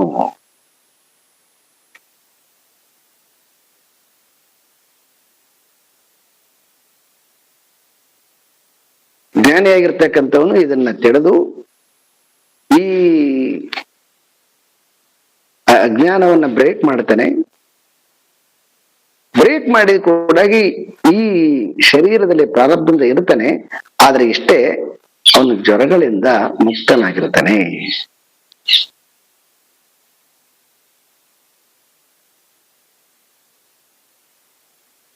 ಬ್ಯೂಟಿಫುಲ್ ಟಾಪಿಕ್ ಇದು. ಇದು ಎಲ್ಲ ಸ್ತರದಲ್ಲಿ ನಮ್ಮ ಯಾವುದು ನಮ್ಮ ಜೊತೆಗೆ ತುಂಬಾ ರಿಲೇಷನ್ ಅದ, ಅದೆಲ್ಲರ ಜೊತೆಗೆ ನಾವು ಇದನ್ನ ವಿಚಾರ ಮಾಡ್ಬೇಕು, ಇದನ್ನ ತೆಗೆದು ಹಾಕ್ಬೇಕು. ಇದನ್ನ ಯಾರು ತೆಗೆದಾಕ್ತಾರೆ ಅವರಿಗೆ ಜ್ವರ ಇರೋದಿಲ್ಲ, ಸೂಕ್ಷ್ಮ ರೂಪದಲ್ಲಿ. ಹೊರಗಡೆಗೆ ಆರೋಪ ಇರ್ತದೆ, ಸರಿ ಅದು ಕಾಣ್ತದ, ಇಟ್ ಇಸ್ ರೈಟ್, ಅದು ಶರೀರ ತನಕ ರೈಟ್ ಅದು. ಆದ್ರೆ ಇನ್ನರು ಅವನಿಗೆ ಜ್ವರ ಇರೋದಿಲ್ಲ. ಮತ್ತೆ ಯಾರಿಗೆ ಜ್ವರ ಇದೆ ಅವನು ಜ್ವರಕ್ಕೆ ಒಳಪಟ್ಟಿರ್ತಕ್ಕಂಥವನು ಅಜ್ಞಾನಿ. ಇಷ್ಟೇ ಸರ್ಟಿಫಿಕೇಟ್ ನೋಡ್ರಿ. ಜ್ಞಾನಿ ಯಾರು, ಅಜ್ಞಾನ ಅಂದ್ರೆ ಇಷ್ಟೇ. ಸೂಕ್ಷ್ಮದಲ್ಲಿ ಯಾರಿಗೆ ಜ್ವರಗಳಿಲ್ಲವೋ ಅವನು ಜ್ಞಾನಿ. ಸೂಕ್ಷ್ಮದಲ್ಲಿ ಅಜಿಟೇಜ್ ಇರ್ತದೆ. ಅಜ್ಞಾನಿ ಅಂತಂದ್ರೆ ಸೂಕ್ಷ್ಮದಲ್ಲಿ, ಸ್ಥೂಲದಲ್ಲಿ ಅಂತ ಮೊದಲೇ ಇರ್ತದೆ, ಸೂಕ್ಷ್ಮದಲ್ಲಿ ಕೂಡ ಅವನು ಜ್ವರಗಳಿಗೆ ಒಳಪಟ್ಟಿರ್ತಾನೆ. ಜ್ವರಗಳಿಗೆ ಒಳಪಟ್ಟಿರ್ತಕ್ಕಂಥವನು ಅಜ್ಞಾನಿ. ಸೂಕ್ಷ್ಮದಲ್ಲಿ ಜ್ವರಗಳಿಗೆ ಒಳಪಡದೆ ಇರತಕ್ಕಂಥವನು ಜ್ಞಾನಿ. ಕೇಳ್ತಾ ಇದ್ರಲ್ವಾ ಸುಮಾರು ಜನ, ನಮಗ್ ಆತ್ಮ ತಿಳಿದಿದೆಯಾ, ಆತ್ಮಜ್ಞಾನ ಅಂದ್ರೆ ಏನು ಸ್ವಲ್ಪ ಅರ್ಥ ಆಗಿದೆಯಾ ಅಂತ ಎಲ್ಲ ನಾವು ಮಾತಾಡ್ತಿದ್ವಿ. ಅದು ಯಾರಿಗೆ ಇನ್ನೊಬ್ರು ಸರ್ಟಿಫಿಕೇಟ್ ಕೊಡೋದಲ್ಲ. ನಮಗೆ ವಿದ್ಯಾರಣ್ಯ ಮುನಿಗಳು ಒಂದು ಬ್ಯೂಟಿಫುಲ್ ಆಗಿರ್ತಕ್ಕಂಥದ್ದು ಒಂದು ಸ್ಕೇಲ್ ಕೊಟ್ಬಿಟ್ರಿ. ಇವಾಗ ಈ ಸ್ಕೇಲ್ ಅಲ್ಲಿ ನಮ್ಮನ್ನ ನಾವು ಅಳತೆ ಮಾಡಿಕೊಳ್ಬೇಕು, ವಿಮರ್ಶೆ ಮಾಡಿಕೊಳ್ಬೇಕು. ನಮಗೆ ಜ್ವರ ಇದೆಯಾ ಇಲ್ವಾ? ಜ್ವರ ಇಲ್ಲ ಅಂತಂದ್ರೆ ನಾವು ಆನಂದ ಸ್ವರೂಪರು, ಜ್ವರ ಇದೆ ಅಂತಂದ್ರೆ ನಾವು ಜೀವ ಸ್ವರೂಪರು.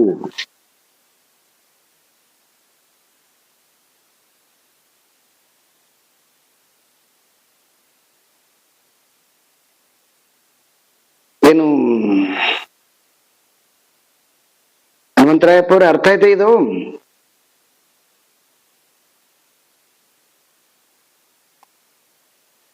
ಹನುಮಂತರಾಯಪ್ಪ ಗುರುಗಳೇ, ಅರ್ಥವಾಯ್ತು. ಈಗ ಅರ್ಥ ಮಾಡ್ಕೊಂಡ್ಬಿಟ್ಟಿದ್ದೀನಿ ನಾನು ಒಂದ್ ವರ್ಷದಿಂದ ಈಚೆಗೆ.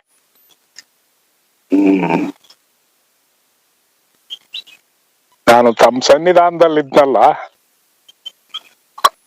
ಅಲ್ಲಿಂದ ಈಚೆಗೆ ನಾನು ಈ ವಿಚಾರದಲ್ಲಿ ನಾನು ಅರ್ಥ ಮಾಡ್ಕೊಂಡಿದ್ದೀನಿ. ನನಗೆ ಯಾವ ಮೋಹ ವ್ಯಾಮೋಹನೂ ಇಲ್ಲ ಗುರುಗಳೇ.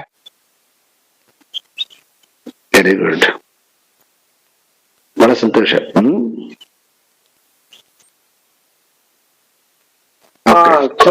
ಗುರುಗಳೇ, ಜ್ವರ ಅಂದ್ರೆ ಏನ್ರಿ? ಅದೊಂದು ತಾಪ ತಾಪ ತಾಪ ಏನ್? ಜ್ವರ ಅಂದ ತಕ್ಷಣ ನಾವು ಅದು ನಮ್ ಬ್ಯಾಗ್ ತಿಳ್ಕೊಂಡ ಸ್ವಲ್ಪ ಕೇಳ್ತೇವೆ. ಒಟ್ಟ ಹಳಹಳಿ ಮಾಡ್ಕೋಬಾರ್ದು ಅಂತ ಹೇಳ್ರಿ. ಹಳಹಳಿ ಏನ್ರಿ? ಹಳಹಳಿ ಅಂತಾರ್ರಿ. ಅಂದ್ರೆ ಮುದ್ರಾಗಳನ್ನ ನಾವು ಮಾಡ್ಕೋಬಾರ್ದು. ಅಂದ್ರೆ ಏನಪ್ಪ ಅಂತಂದ್ರೆ ಇದು ಅಪರಾಧ ಪ್ರಶ್ನೆ ಇರ್ಬಾರ್ದು. ಗೊತ್ತಾಯ್ತು. ಅದು ಏನಾಗುತ್ತೆ, ಗ್ರಾಮೀಣ ಭಾಷೆ ಆಗುತ್ತೆ, ಶಾಸ್ತ್ರೀಯ ಭಾಷೆ ಆಗಲ್ಲ. ಈ ತಾಪ ಅಂತಕ್ಕಂಥದ್ದು ಪುಸ್ತಕದ ಭಾಷೆ, ಎಲ್ಲರಿಗೆ ಪುಸ್ತಕ ಓದೋರಿಗೆ ಎಲ್ಲರಿಗೆ ಅರ್ಥ ಆಗುತ್ತೆ. ಈ ಹಪಾಪಿ ಅಂತಕ್ಕಂಥದ್ದು ಒಂದು ಏರಿಯಾದಲ್ಲಿ ಮಾತಾಡ್ತಕ್ಕಂಥ ಭಾಷೆ ಆಗುತ್ತೆ. ನೀವು ಹಂಗ ಅನ್ಕೊಳ್ರಿ ಅದನ್ನ. ಸರಿ, ಅದು ಮಕ್ಕಳಿಗೇನಾದ್ರೆ, ಮನೆಯವ್ರಿಗೇನಾದ್ರೆ, ನಿಮ್ಮ ಅಣ್ಣ ತಮ್ಮ ಅವ್ರಿಗೆ ಇವ್ರಿಗೆ ಎಂತರಿಗೆ ಏನೇನು ಆದ್ರೂ ಕೂಡ ನಿಮ್ಮ ಮೇಲೆ ಅದು ಆರೋಪ ಮಾಡಿಕೊಂಡು ನನಗೆ ಆಗಿದೆ ಅನ್ನೋ ತರ ಏನು ಫೀಲ್ ಮಾಡ್ಕೊಂತಾರಲ್ಲ, ಇದಕ್ಕೆ ಜ್ವರ ಅಂತ ಕರೀತಾರೆ. ಅದಕ್ಕೆ ಹೌದು ಸರ್, ಅದು ನಮ್ಮ ಹೃದಯದ ಮೇಲೆ, ನಮ್ಮ ಮನಸ್ಸಿನ ಮೇಲೆ ಮುದ್ರೆ ಉಂಟು ಮಾಡ್ತದ ಸರ್. ಕರೆಕ್ಟ್. ಅದು ಮುದ್ರೆ ಅಂತಕ್ಕಂಥದ್ದು ಕೇವಲ ತೋರಿಕದ ವಸ್ತುತ ಮುದ್ರಕ್ಕೆ ಇಲ್ಲ ಅಲ್ಲಿ. ಅದು ಒಂದು ವೇಳೆ ಶಾಶ್ವತವಾಗಿರ್ತಕ್ಕಂಥ ಮುದ್ರಕ್ಕೆ ಆಗಿತ್ತೆ ಅಂತಂದ್ರೆ ನೋಡಿ, ಸ್ವಲ್ಪ ದಿವಸದಲ್ಲಿ ಹೊರಗಡೆ ಬರ್ತಾರಲ್ವಾ? ಹೆಂಗ್ ಬರ್ತಾರೆ ಹೇಳ್ರಿ? ಹೊರಗಡೆ ಬರಬಾರ್ದಾಗಿತ್ತಲ್ವಾ? ಈಗ ನೋಡಿ, ಒಂದು ಸಿಂಪಲ್ ಎಕ್ಸಾಂಪಲ್. ಯಾರ ಮೇಲೆ ಆರೋಪ ಮಾಡ್ಕೋಬೇಡಿ, ಸುಮ್ನೆ ಹೇಳ್ತೀನಿ. ಈಗ ನಮ್ಮ ಇವರು ಯಾರು ಸ್ವಾಮಿ ಚಿನ್ಮಯನಂದ್ರು ಬಹಳ ಬ್ಯೂಟಿಫುಲ್ ಆಗಿ ಎಕ್ಸಾಂಪಲ್ ಕೊಡ್ತಾರ. ಒಂದು ಮನೆಗೆ ಹೋದ್ರಂತವ್ರು. ಮನೆಗೆ ಹೋದಾಗ ಅಲ್ಲಿ ಆಗ ತಾನೇ ಒಂದು ಕುಟುಂಬದಲ್ಲಿ ಒಂದು 5 ವರ್ಷದ ಹಿಂದೆ ಒಂದು ಫ್ಯಾಮಿಲಿಗೆ ಮದುವೆ ಆಗಿದೆ. ಮದುವೆ ಆದ್ಮೇಲೆ ಅವನು ಆ ಮದುವೆ ಮಾಡಿಕೊಂಡಿರ್ತಕ್ಕಂತಹ ಹುಡುಗ ಆ ಹುಡುಗಿಯನ್ನ ಹೆಂಡತಿಯನ್ನ ತುಂಬಾ ಪ್ರೀತಿ ಮಾಡ್ತಾ ಇದ್ದ. ಆದ್ರೆ ಯಾವುದೋ ಕಾರಣದಿಂದ ಅವಳಿಗೆ ಜ್ವರ ಬಂದು ತೀರ್ಕೊಂಡ್ಬಿಟ್ಲು, ಏನೋ ಆರೋಗ್ಯದ ದೋಷಕ್ಕೆ ಪರಿಣಾಮದಿಂದ. ಅವನು 1 ದಿವಸ 2 ದಿವಸ 3 ದಿವಸ ಏನು ಅದು ದುಃಖದಿಂದ ಹೊರಗಡೆ ಬರ್ತಾ ಇಲ್ಲ. ಆಕ್ಚುಲಿ ನಿಜವಾಗ್ಲೂ ಕೂಡ ಅದ ಹೃದಯದಲ್ಲಿ ಮುದ್ರೆ ಒತ್ತಿತ್ತಂತಂದ್ರೆ ಅವನು ಖಂಡಿತವಾಗ್ಲೂ ಕೂಡ ಹೊರಗಡೆ ಬರ್ತಾ ಇದ್ದಿಲ್ಲ. ಆದ್ರೆ ಏನಾಯ್ತು, 3ನೇ ದಿನಕ್ಕ ಎಲ್ಲರೂ ಹೇಳಕ್ ಶುರು ಮಾಡಿದ್ರು, ಹೇಗೆ ನೀನು ಹಾಗೆ ಕೂತ್ಕೊಂಡ್ರೆ ನಿನ್ನ ಆರೋಗ್ಯ ತೊಂದರೆ ಆಗಲ್ವಾ, ಸ್ವಲ್ಪ ಏನಾದ್ರು ಕುಡಿ. ಸ್ವಲ್ಪ ಜ್ಯೂಸ್ ಕೊಟ್ರು, ಕುಡ್ದ. ನೆಕ್ಸ್ಟ್ ಡೇಗೆ ಸ್ವಲ್ಪ ಊಟ ಕೊಟ್ರು, ತಿಂದ. ಆಮೇಲೆ ಆಯ್ತು, ಈಗ ಅದೇ ಫೋಟೋ, ಹೆಂಡತಿ ಫೋಟೋ ಮುಂದ್ಗಡೆ ಹಾಕೊಂಡಿದ್ದೇನೆ, ಈಗ ಅದು ನೋಡಿಕಂತ ಊಟ ಮಾಡ್ತೇನವ. ನಿಜವಾಗ್ಲೂ ಕೂಡ ಅದು ಮುದ್ರೆ ಹಾಕಿತ್ತಂತಂದ್ರೆ ನಿಮ್ ಪ್ರಕಾರ ಅವನು ಹೊರಗಡೆ ಬರಬಾರ್ದಾಗಿತ್ತಲ್ವಾ? ಹೊರಗಡೆ ಬರ್ತಾ ಇದ್ದಾನೆ ಅದರ ಅರ್ಥ ಏನು ಅಂತಂದ್ರೆ ಶಾಶ್ವತವಾಗಿರ್ತಕ್ಕಂಥದ್ದಿಲ್ಲಿ ಇಲ್ಲ, ಅಲ್ಲಿ ಬಂಧನ.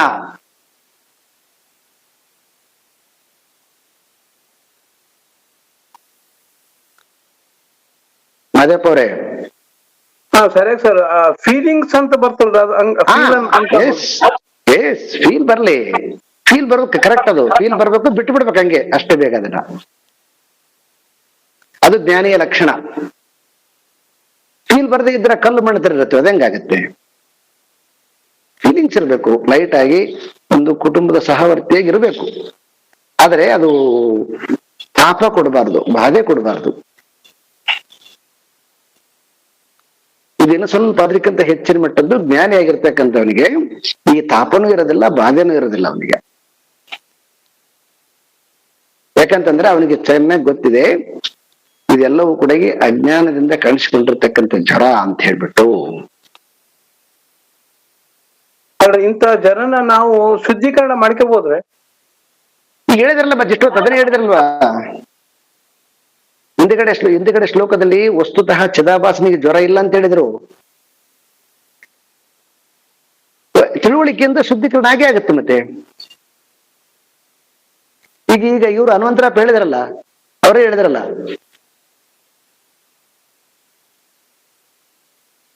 ಮನುಷ್ಯನಿಗೆ ಸ್ವತಂತ್ರ ಇದೆ, ಯಾಕಂದ್ರೆ ಅವನು ತಿಳುವಳಿಕೆ ಉಳ್ಳವನೇನು, ಪ್ರಾಣಿ ಪಕ್ಷಿ ಅಲ್ಲ.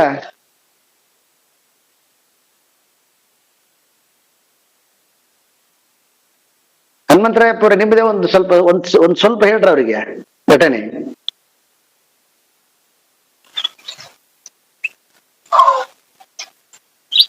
ನಮಸ್ಕಾರ ಶ್ರೋತೃಗಳೇ. ನಮಸ್ಕಾರ ಸರ್, ಹೇಳ್ರಿ ಸರ್ ತಮ್ಮ ಅನುಭವ ಘಟನೆ. ನಾನು ಈಚೆಗೆ 1.5 ವರ್ಷದಲ್ಲಿ ನಾನು ಅನಾರೋಗ್ಯದಿಂದ ಗುರುಗಳ ಸನ್ನಿಧಾನದಲ್ಲಿ ಒಂದು 2 ವಾರ ನಾನು ನಮ್ಮ ಶ್ರೀಮತಿಯವರಿದ್ದು.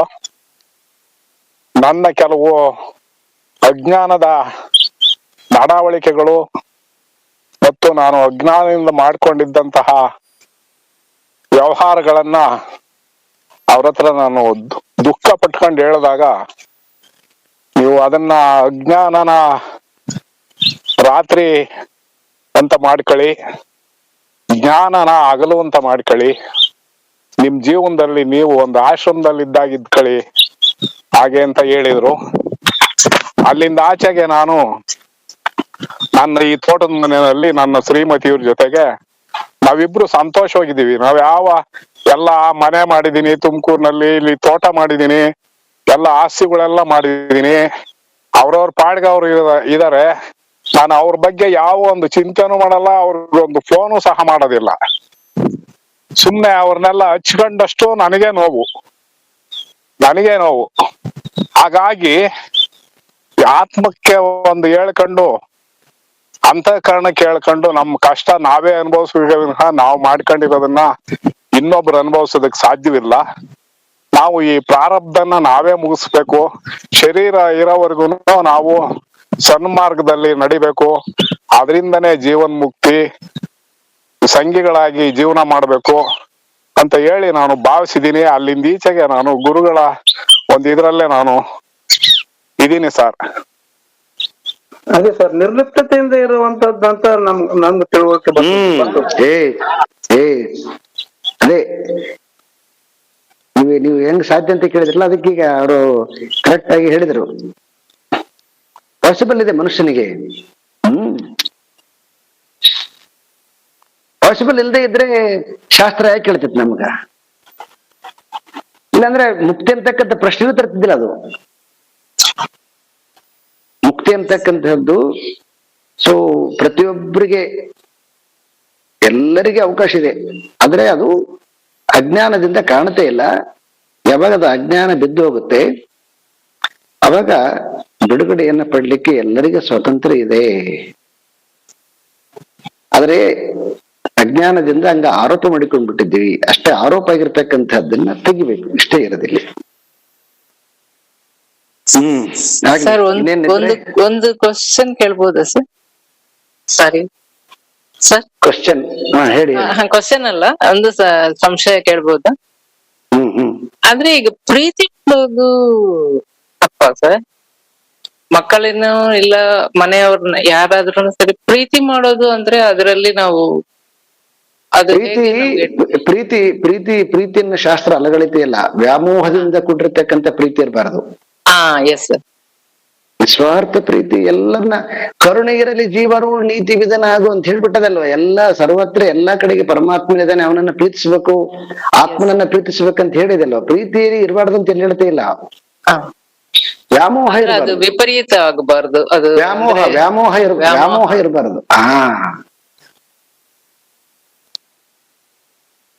ಪ್ರೀತಿ ಮಾಡ್ತಾ ಮಾಡ್ತಾ ಮಾಡ್ತಾ ವ್ಯಾಮೋಹ ತಿರುಗಿ ಬಿಡ್ತದ್ರಿ ನಮ್ಮ ಮನಸ್ಸು. ಅದಕ್ಕೆ ಜ್ಞಾನ ಇಲ್ದೇ ಇದ್ದಕ್ಕೆ ಆಗ್ತಿತ್ತು. ಜ್ಞಾನ ಬಂದಲ್ಲ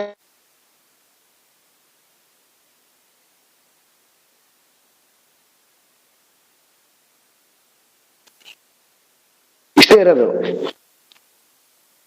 ಅದು ಕರೆಕ್ಟ್ ನೀವು ಹೇಳಿದ್ದು. ಅಜ್ಞಾನ ಕಾಲದಲ್ಲಿ ಹಂಗಾಗತ್ತೆ. ಆದ್ರೆ ಯಾವಾಗ ನೀವು ಈ ಶಾಸ್ತ್ರ ಕೇಳಿದ್ರಿ ಅವಾಗ ಪ್ರೀತಿ ಇರ್ತದೆ, ವ್ಯಾಮೋಹ ಇರೋದಿಲ್ಲ. ಥ್ಯಾಂಕ್ ಯು ಸರ್, ಅರ್ಥ ಆಯ್ತು. ಓಕೆ ಸರಿ, ಮುಗಿಸೋಣ್ರಿ. ಓಂ ಪೂರ್ಣಮದಃ ಪೂರ್ಣಮಿದಂ ಪೂರ್ಣಾತ್ ಪೂರ್ಣಮುದಚ್ಯತೆ ಪೂರ್ಣಸ್ಯ ಪೂರ್ಣಮಾದಾಯ ಪೂರ್ಣಮೇವಾವಶಿಷ್ಯತೆ. ಓಂ ಶಾಂತಿ ಶಾಂತಿ ಶಾಂತಿ. ಹರಿ ಓಂ. ಶ್ರೀ ಗುರುಭ್ಯೋ ನಮಃ. ಹರಿ ಓಂ.